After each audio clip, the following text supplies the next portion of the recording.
Assalamualaikum warahmatullahi wabarakatuh. Waalaikumsalam warahmatullahi wabarakatuh. Hari ini kita akan melaksanakan kegiatan pembelajaran. Kita awali kegiatan pembelajaran kita hari ini dengan doa bersama. Berdoa mulai.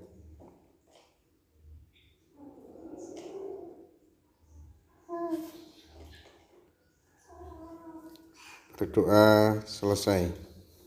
Silakan nanti kalian memperhatikan dengan baik ya, supaya paham materinya, masuk ilmunya, dan ilmu dapat bermanfaat untuk kita. Materi pembelajaran kita hari ini yaitu tema 1, indahnya kebersamaan. Subtema 1, keberagaman budaya bangsaku, pembelajaran ke-4.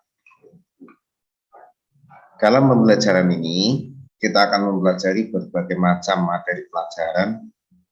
Indonesia juga kaya akan keberagaman kain tradisional. Jadi kemarin kita sudah mempelajari pakaian adat, bahasa, ya kan, permainan tradisional, dan sebagainya. Ini kita akan memahami juga bahwa Indonesia itu juga kaya akan keberagaman kain tradisional. Misalnya ada kain batik, ada kain songket, dan kain ulos. Jenis-jenis kain tersebut merupakan kekayaan budaya bangsa. Inilah jenis-jenis kainnya. Bisa kalian amati. Inilah jenis-jenis kain kekayaan Indonesia. Yang dikatakan tadi bahwa Indonesia juga kaya akan keberagaman kain tradisional. Misalnya kain batik, kain songket, kain ulos. Jenis-jenis kain tersebut merupakan kekayaan budaya bangsa. Bacalah teks berikut, kemudian carilah gagasan pokok dan gagasan pendukungnya. Kemarin kita juga sudah mempelajari gagasan pokok dan gagasan pendukung. Ini kita akan mencoba lagi mencari gagasan pokok dan gagasan pendukungnya. Sebelum mencari gagasan pokok dan gagasan pendukungnya, kita akan membaca teksnya bersama-sama. Teks bacaannya yaitu Tari Kipas Pakarena. Tari Kipas Pakarena merupakan kesenian tari yang berasal dari Goa, Sulawesi Selatan. Tarian ini sudah menjadi tradisi di kalangan masyarakat Goa yang merupakan khas kerajaan Goa. Kisahnya berawal dari perpisahan antara penghuni Boting Langit, negeri Kayangan, dan penghuni Lino, bumi, pada zaman dahulu. Konon, sebelum berpisah, penghuni Boting Langit sempat mengajarkan kepada penghuni Lino cara menjalani hidup, bercocok tanam, beternak, dan berburu. Cerita itu diabadikan dalam gerakan tarian. Makna gerakan tari Kipas Pakarena seperti gerakan berputar searah jarum jam, melambangkan siklus hidup manusia. Gerakan naik turun mencerminkan roda kehidupan yang kadang berada di bawah dan kadang di atas. Cara menari yang lembut mencerminkan karakter perempuan Goa yang sopan, setia, patuh, dan hormat. Secara keseluruhan, gerakan tari ini mengungkapkan rasa syukur. Gambarnya bisa kalian lihat, gerakan tari Pakarena. Dalam teks bacaan ini yang berjudul Tari Kipas Pakarena ini ada berapa paragraf? Ada 3 paragraf ya. Paragraf ke-1 mulai kata awal yang menjorok ke dalam sampai titik 1, menjorok ke dalam lagi sampai titik sini, ini 2. Lanjut paragraf ketiga yaitu ini menjorok ke dalam sampai titik. Kita di sini nanti akan mencari gagasan pokok dan gagasan pendukungnya. Kita akan belajar mencari tahu tentang gagasan pokok dan gagasan pendukung dari masing-masing paragraf. Di sini kita mencarinya hanya paragraf 1, untuk paragraf 2 dan 3 nanti yang mencari kalian untuk tugas atau sebagai tugas. Paragraf ke-1. Pada paragraf 1 itu ada 2 kalimat. Tari Kipas Pakarena merupakan kesenian tari yang berasal dari Goa, Sulawesi Selatan. Kalimat yang kedua, tarian ini sudah menjadi tradisi di kalangan masyarakat Goa yang merupakan bekas kerajaan Goa. Kita lihat di sini ya. Tari Kipas Pakarena merupakan kesenian tari yang berasal dari Goa, Sulawesi Selatan. Oke, ini berarti membicarakan apa? Bicarakan tari Kipas ini kesenian tari yang asalnya dari Goa, Sulawesi Selatan, ya. Yang kalimat kedua, tarian ini sudah menjadi tradisi di kalangan masyarakat Goa yang merupakan bekas kerajaan Goa. Berarti ini menceritakan, menguatkan bahwa tarian ini memang berasal dari Goa. Di sini kan dikatakan bahwa tarian ini sudah menjadi tradisi di kalangan masyarakat Goa. Berarti kan menguatkan bahwa tari Kipas Pakarena ini merupakan kesenian yang berasal dari Goa. Dan tarian ini dikatakan bahwa merupakan masyarakat Goa yang merupakan bekas kerajaan Goa. Berarti ini betul-betul menguatkan kalimat ke-1. Sehingga gagasan pokoknya yaitu kalimat ke-1, gagasan pendukungnya kalimat ke-2. Oke, untuk paragraf kedua dan ketiga nanti untuk kalian ya, tugasnya ya mencari gagasan pokok dan gagasan pendukung pada paragraf 2 dan 3. Seperti yang telah kamu ketahui sebelumnya, kita hidup penuh dengan keberagaman. Betul ya anak-anakku ya? Kita itu hidup penuh dengan keberagaman. Di dalam keluarga, hampir setiap anggotanya berbeda. Jadi di dalam keluarga pun, di dalam keluarga kita, hampir setiap anggotanya berbeda. Di sekolah, kamu mempunyai teman-teman yang berbeda pula. Di masyarakat, kamu mempunyai tetangga yang berbeda-beda. Tahukah kamu, perbedaan yang ada di keluarga, sekolah, dan masyarakat akan menjadi indah apabila dilandasi oleh persatuan dan kesatuan. Apa sebenarnya maksudnya persatuan dan kesatuan? Di sini dikatakan kita itu hidup dipenuh dengan keberagaman. Kita juga kemarin sudah mempelajari ya bahwa kita itu hidup penuh dengan keberagaman. Apalagi di Indonesia, keberagamannya sangat luar biasa, sungguh luar biasa. Untuk mengetahui makna persatuan dan kesatuan, mari kita lakukan kegiatan berikut. Ambil sebuah sapu lidi.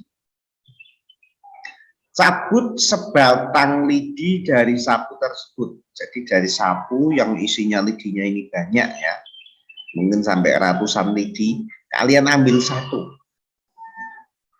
Gunakan sapu dan sebatang lidi tersebut untuk menyapu. Apakah sebatang lidi bisa digunakan untuk menyapu?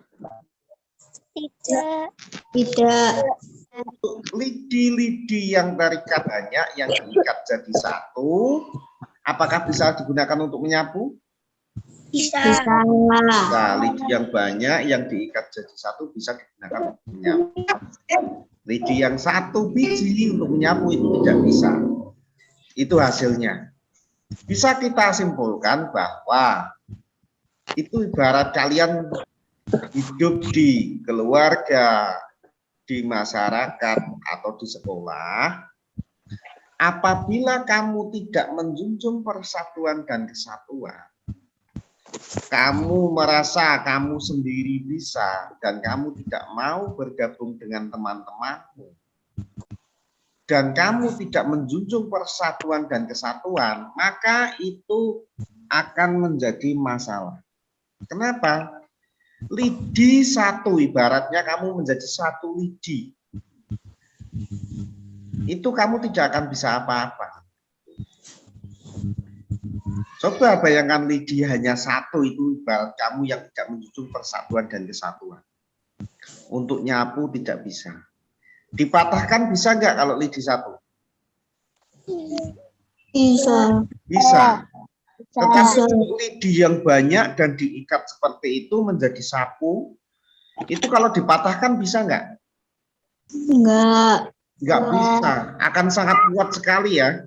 Bisa kita ketahui bahwa dengan kita menjunjung persatuan dan kesatuan, kita bersatu dari bermacam-macam keragaman, kita menjadi satu, itu kita akan sangat bermanfaat. Lidi-lidi yang berbeda-beda ini ketika disatukan, lidi-lidi yang beragam ini ketika disatukan, ini bisa digunakan untuk menyapu. Lidi-lidi yang beragam ini ketika disatukan itu tidak bisa dipatahkan atau sulit dipatahkan. Tetapi kalau kita tidak mau bersatu, maka kita akan mudah dipatahkan. Itu ibaratnya seperti itu anak-anakku, sehingga harapannya kalian selalu menjunjung tinggi rasa persatuan dan kesatuan, baik di rumah, di sekolah, maupun di masyarakat. Sehingga kita menjadi suatu bangsa yang kuat, menjadi masyarakat yang kuat. Pada umumnya, sapu lidi digunakan untuk menyapu. Bisakah sebatang lidi digunakan untuk menyapu? Tentu saja tidak. Lidi dapat digunakan untuk menyapu jika terdiri atas beberapa puluh atau ratusan lidi yang diikat cukup erat menjadi satu. Dengan menyatukan lidi-lidi dalam satu ikatan, akan tercipta kekuatan yang besar. Maka bangsa Indonesia dengan keberagaman yang ada itu ibarat sapu lidi. Kita dengan keberagaman yang ada di lingkungan, di keluarga, di sekolah, itu ibarat sapu lidi. Kalau kita tidak menjunjung persatuan dan kesatuan, kita akan mudah dipatahkan. Kita mudah dikalahkan. Kita tidak akan bermanfaat untuk apa-apa. Tetapi kalau kita disatukan, ya, dengan menyatukan lidi-lidi dalam satu ikatan, akan tercipta kekuatan yang besar. Jadi, persatuan dan kesatuan dapat diartikan kumpulan bagian-bagian yang dipersatukan. Hal ini merupakan bukti pentingnya kekompakan dalam mewujudkan persatuan. Dengan demikian, persatuan tidak mementingkan kepentingan diri sendiri atau kelompok, tetapi lebih mengutamakan kepentingan umum. Persatuan tidak mementingkan kepentingan diri sendiri atau kelompok, tetapi lebih mengutamakan kepentingan umum. Tadi kita sudah mencoba untuk menjawabnya, bagaimana persatuan dan kesatuan itu diibaratkan. Tadi sudah mencoba ya, ambil satu lidi, cabut, ya kan, gunakan untuk menyapu. Anakan antara sapu dan sebatang lidi. Tadi kalau sebatang lidi tidak bisa untuk menyapu, ya. Sekarang kita simpulkan. Kesimpulannya bahwa bersatu membuat sebuah keluarga, masyarakat, dan bangsa menjadi kuat. Kesimpulan yang kedua, bersatu dan bekerja sama dapat memudahkan dan mempercepat pekerjaan. Itu kesimpulannya. Maka kita harus menjunjung persatuan dan kesatuan. Ayo kita temukan contoh-contoh sikap lain persatuan dan kesatuan dalam keberagaman. Tugas yang kedua, kalian diminta menyebutkan atau menemukan contoh-contoh lain sikap persatuan dan kesatuan dalam keberagaman. Apa saja yang disebutkan?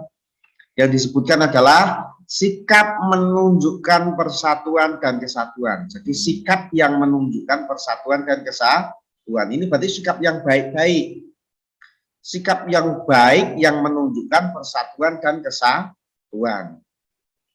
Kalian nanti tuliskan di sini 1, 2, 3, 4, 5 ya. Kalian tuliskan di sini. Contoh sikap-sikap yang menunjukkan persatuan dan kesatuan.